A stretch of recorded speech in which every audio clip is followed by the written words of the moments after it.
Buenas tardes, licenciada. Nos explicó lo que tenía que contener las hojas de trabajo.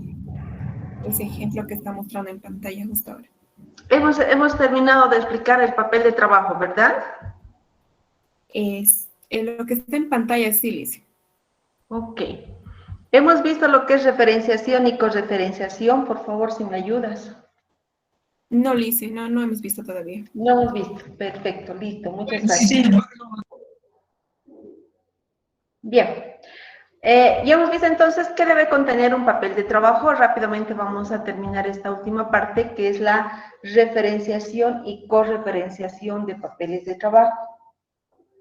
¿Qué significa referenciar? No es otra cosa que ir identificando cada una de estas cédulas, ¿no? Es ir identificando que van a formar parte del cuerpo de antecedentes y se los va a ir codificando a través de índices o referencias, ya sean con números o con letras, o tal vez, o también con ambos, sean números y letras. En esos procesos se establece un orden de cómo se va a ir organizando cada uno de los documentos y cómo se van a ir interrelacionando o se van a ir enlazando cada una de las cédulas, ¿no? Con respecto a otra. Asimismo, va a permitir que podamos identificar fácilmente de dónde viene un número, a dónde está yendo esa información que estamos determinando, ¿no? Esta referenciación debe ser necesariamente con lápiz de color rojo, ¿no? Con lápiz de color rojo, y va a ir identificando las siguientes referencias, ¿no? Por ejemplo, la letra mayúscula PF me va a identificar lo que es el plan de fiscalización. Y hemos dicho que en auditoría tributaria vamos a trabajar, vamos a estructurar nuestro cuerpo de antecedentes y nuestra revisión, nuestros papeles de trabajo, de acuerdo a impuestos, ¿no? En auditoría financiera o en las otras auditorías, generalmente lo que hacemos es trabajar por rubros, ¿no? Rubro del activo, rubro del pasivo, y vamos identificando. Sin embargo, acá nosotros vamos a ir identificando de acuerdo a los impuestos. Es así que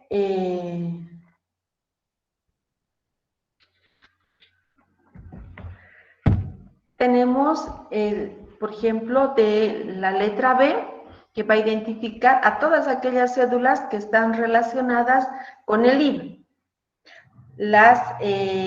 Y va a ir de la B1 a la BN, ¿no? Todo lo que esté relacionado con el IVA, determinación de ventas, ventas no facturadas, crédito fiscal, todo lo que esté relacionado con el IVA, vamos a tener de la letra B a la letra BN. El impuesto a las transacciones está identificado con la letra T. Las cédulas relacionadas con el RC-IVA tienen la letra RC, y obviamente va desde la 1 hasta la N, ¿no? Así también tenemos ya las distintas codificaciones para los otros impuestos, como ser, por ejemplo, para el impuesto a las utilidades utilizamos la letra U, para el impuesto al consumo específico utilizamos la letra Q, para el impuesto al impuesto especial a los hidrocarburos y sus derivados utilizamos la letra H, ¿no? Y así sucesivamente para cada uno de los impuestos. Y cuando hablamos de retenciones, ¿sí? Le vamos a aumentar una R por delante. Por ejemplo, transacciones es T1 a la TN. Pero si hablamos de retenciones del impuesto a las transacciones, vamos a hablar de la TR a la RT, le aumentamos una R que es retenciones RT a RT. Si hablamos de retenciones del régimen complementario, aumentaríamos una RRC, ¿no? RRC. Entonces, y si hablamos de retenciones de utilidades, tenemos RU para lo que son las cédulas resumen del impuesto a las utilidades de las empresas.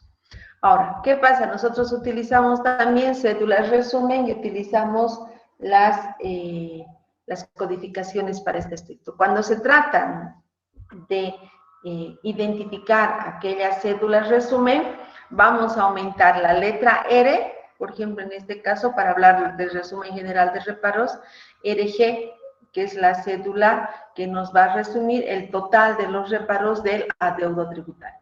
Cuando estamos hablando resumen de reparos por impuestos, a la letra que le corresponde al impuesto, inmediatamente después agregamos la letra R, ¿no? Cédula resumen del IVA, por ejemplo, la B es el IVA y le aumentamos la letra R. La T es el impuesto a las transacciones y le aumentamos la letra R para identificar el resumen. Y en el caso del RC IVA tenemos RC y inmediatamente después identificamos con la letra R la cédula resumen. Entonces, cada una de estas van a ir identificando a los impuestos respectivos, ¿sí? Bien, hasta aquí lo que son cédulas resumen. Ahora, ¿qué pasa con para identificar varias hojas entre sí, ¿no? ¿Qué es lo que tenemos que hacer si yo quiero identificar las de resumen, las de detalle, quiero ir identificando?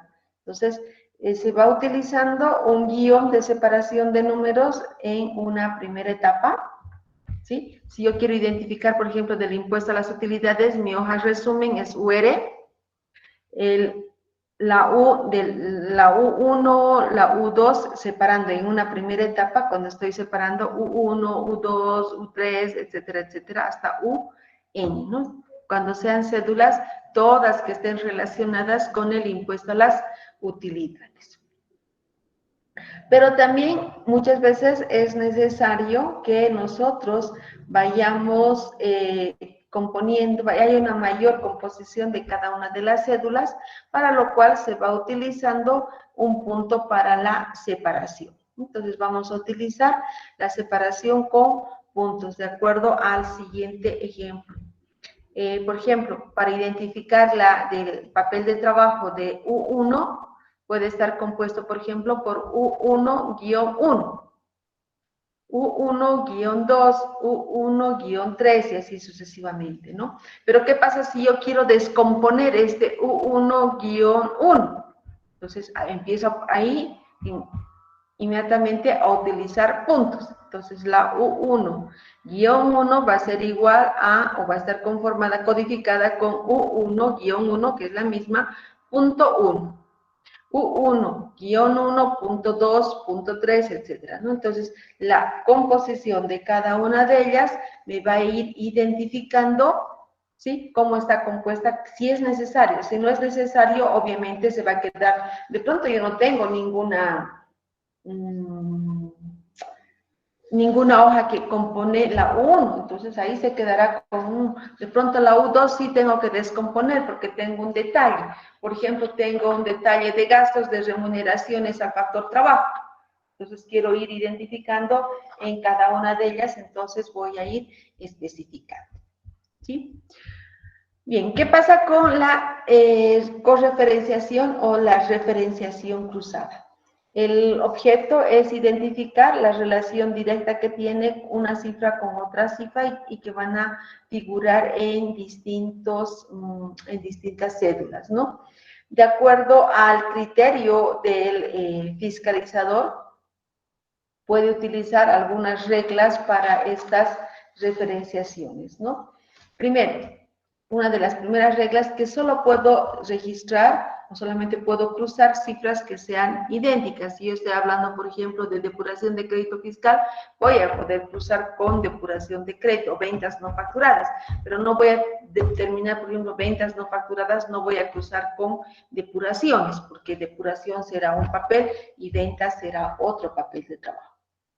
Si se trata de correferenciaciones que vayan, cuando hagamos de esta correferenciación, siempre va a ser de lo general a lo particular. Por ejemplo, la U1 estoy descomponiendo, la U1 estoy descomponiendo. Entonces, voy a ir de lo general a lo particular, no es a la inversa. Entonces, hay que tomar ese criterio para poder hacer la correferenciación, ¿no? Y se va a utilizar siempre y cuando sea útil para poder identificar fácilmente y podamos ir trabajando y cada uno de los papeles de trabajo, cada una de las cédulas. Ahora, cuando se tiene que hacer la correferenciación, hay que tomar en cuenta algunos aspectos, ¿no? Por ejemplo, ¿qué pasa si yo quiero identificar en esta referenciación cruzada? Voy a ir identificando que se recibe la información, que está recibiendo la información. Si estoy recibiendo la información, ¿sí? Estoy recibiendo la información, esta codificación o esta referenciación cruzada va al lado derecho o al lado izquierdo si yo utilizo los laterales.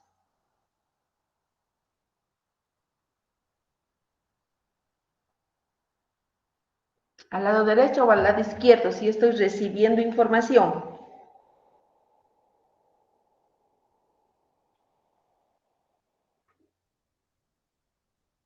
Ah, al lado izquierdo, dice.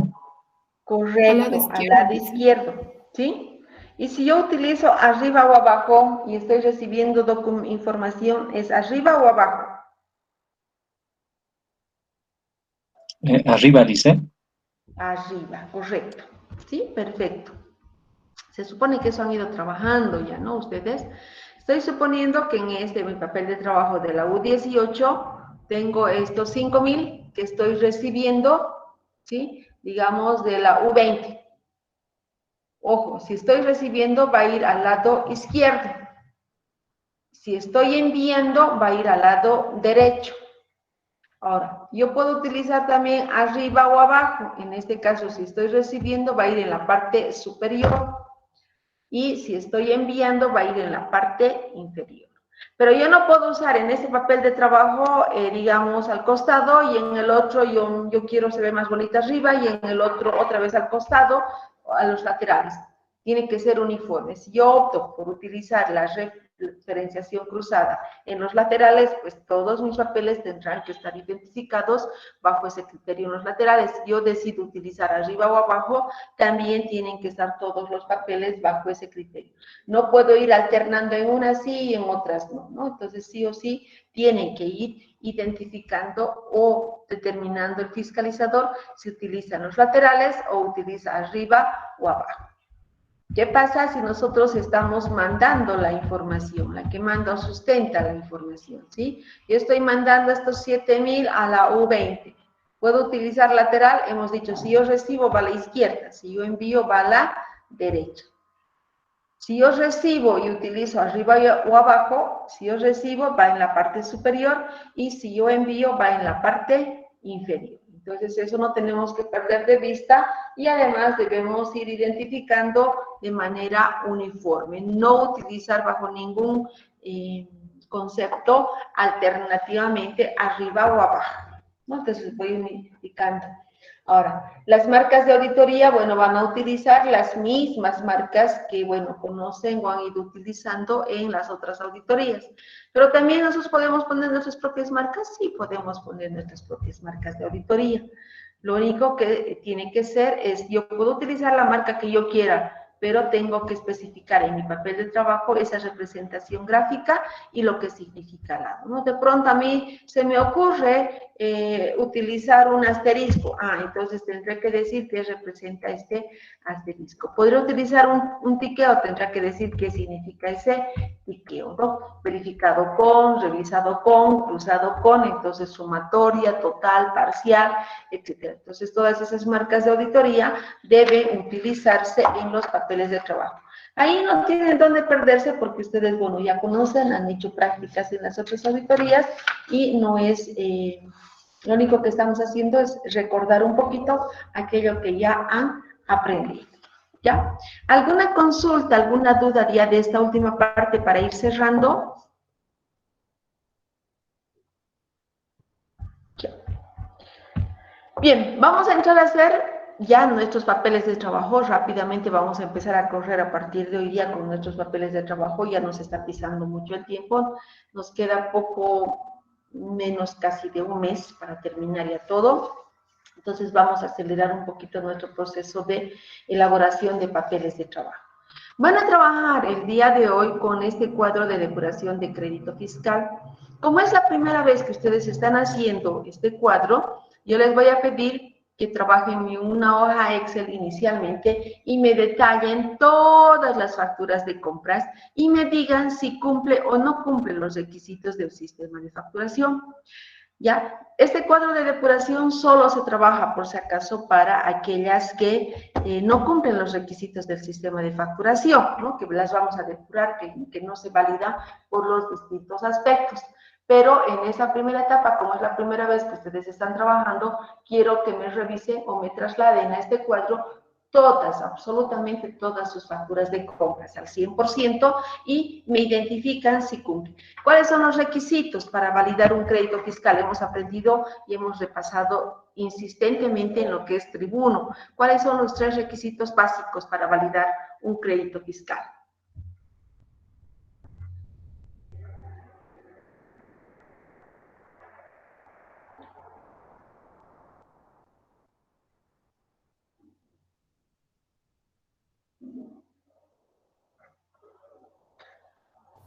Lice, tiene que estar vinculado a la actividad económica. Perfecto. Que se haya efectivizado la transacción y que esté contabilizado. Que esté vinculado a la actividad, que esté contabilizado y además que se haya registrado contablemente. ¿Sí? Son los 3 requisitos básicos al margen de que tiene que cumplir los requisitos que establece el sistema de facturación. El año 2019, ¿cuál es la resolución administrativa de directorio que regulaba respecto al sistema de facturación? ¿Qué disposiciones estuvo vigente? Entren ahorita al servicio de impuestos, verifíquenme y díganme qué norma estaba vigente para el sistema de facturación.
El nuevo sistema de facturación ha entrado en vigencia el 1 de diciembre del año pasado, del 2021. Por lo tanto, ¿puedo aplicar esa norma?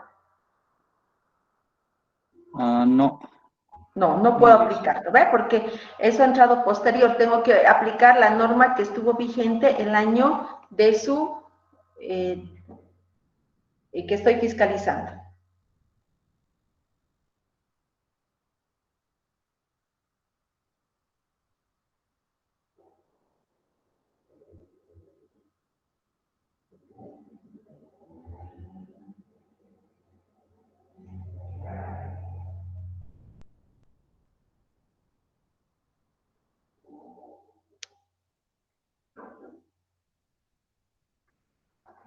Detalles tienen que tener, sus fechas límites de emisión, van a encontrar todos los requisitos, ¿no? Entonces tienen que conocer muy bien esa resolución normativa de directorio para poder ver esa parte física de la factura, que ustedes la tienen. Y lo otro son los otros 3 componentes que ustedes me acaban de mencionar. Tiene que estar a nombre de la empresa, tenemos que tener el documento original, tiene que estar vinculada o relacionada a la actividad y debe estar debidamente contabilizada. En esta primera etapa del cuadro de depuración por la práctica que estamos haciendo, les voy a pedir, les he dicho que me transcriban todas las facturas al 100%.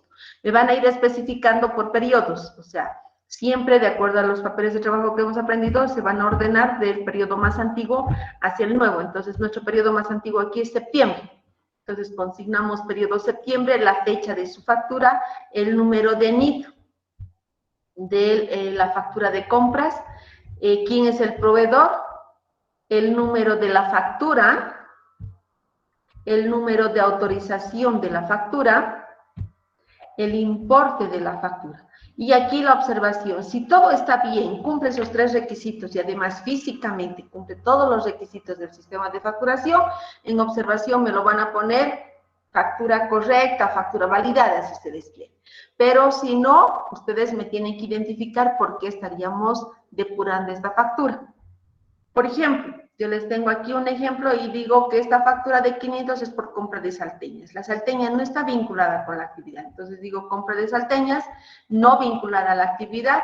Y esto está ¿dónde? En el artículo 8 de la ley 843 y artículo 8 del decreto supremo 21503. ¿Sí? De pronto, esa factura que me han entregado no cumple los requisitos formales. ¿Ya? A ver, ¿qué les digo? No tiene, digamos, el número de NIT. Entonces, ahí ustedes observarán y dirán, no tiene NIT. Y me especifican artículo, qué artículo dice de la resolución normativa del directorio, porque ahí nos especifica que tiene que estar a nombre del cliente. ¿Sí? Y me totalizan para cada uno de los periodos, septiembre, octubre y viene el total.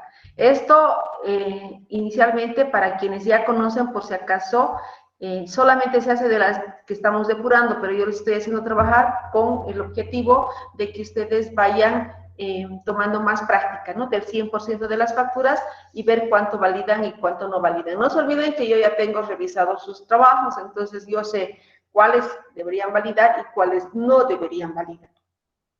Entonces, me van armando este papel de trabajo, por favor. ¿Alguna pregunta? Licenciada, Adelante.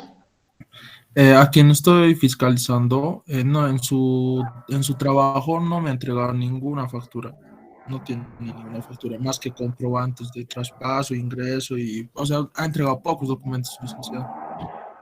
Ya, en ese caso, lo único que en tu cuadro de depuración, por ejemplo, tú vas a identificar ahí y haces el cuadro y me lo vas a poner, no tiene facturas, y vas a empezarme a cotejar, por ejemplo, en el caso tuyo, ¿ya?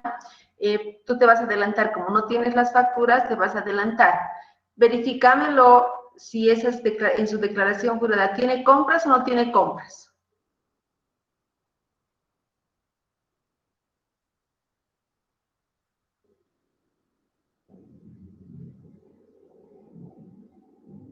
¿Tiene el libro de compras IVA o no?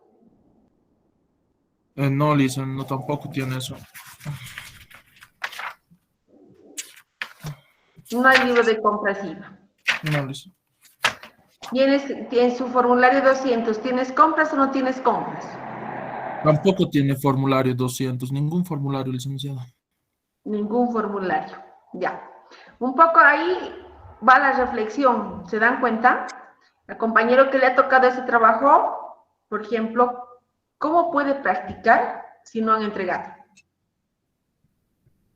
Yo lo que he hecho es he distribuido, he tratado de ser lo más equitativa en las revisiones y en las entregas, pero efectivamente hay trabajos como esos. Entonces, ¿qué cosa va a trabajar su compañero? ¿Cómo puede practicar si ustedes no han hecho eso? Lo que estamos haciendo es perjudicar al compañero cuando no hemos entregado. Obviamente no se olviden que aquí hay calificación del trabajo de contabilidad y hay trabajo de auditoría. O sea, ya tiene su calificación ese trabajo, por ejemplo, que no tiene nada, ¿no? Entonces, y para el trabajo de auditoría, entonces, contigo lo que vamos a trabajar es una base presunta. Ya no voy a poder trabajar depuración ni validación de crédito fiscal. Por favor, simplemente cuando me mandes el cuadro de depuración, tú me pones que no tiene libros, no tiene registros, no tiene el libro de compras IVA, no tiene las facturas originales y no tiene el formulario 200, y contigo voy a trabajar otro procedimiento. ¿De acuerdo? Está bien, licenciada. Gracias. Ok.